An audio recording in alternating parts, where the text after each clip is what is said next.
We have two traditions in this country, the common good tradition and the individualism tradition. We only talk about individualism these days, right? That's what everybody is talking about, individualism. We have a spike in the popularity of libertarianism, right? Everybody should be a libertarian. I'm not going to offend, or I probably will offend some people. I mean this gently, as a historian.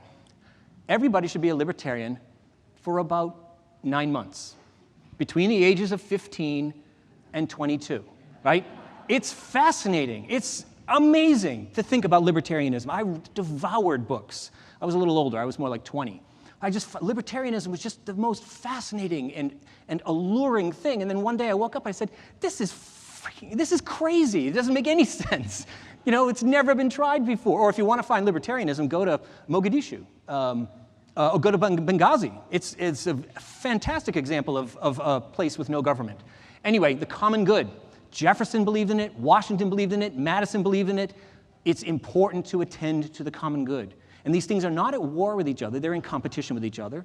They do, you know, the common good impinges upon individual liberty. Individual liberty impinges sometimes on the common good. But we have to keep both of them in mind.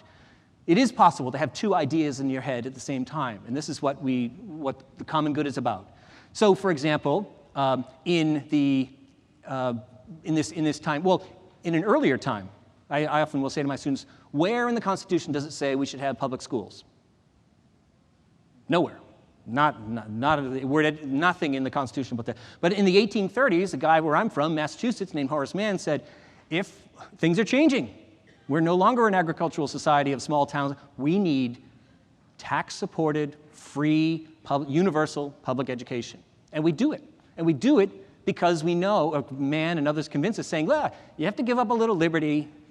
You have to, you know, mandatory school attendance. You have to pay taxes, so that's, you know, you're giving up some of your money.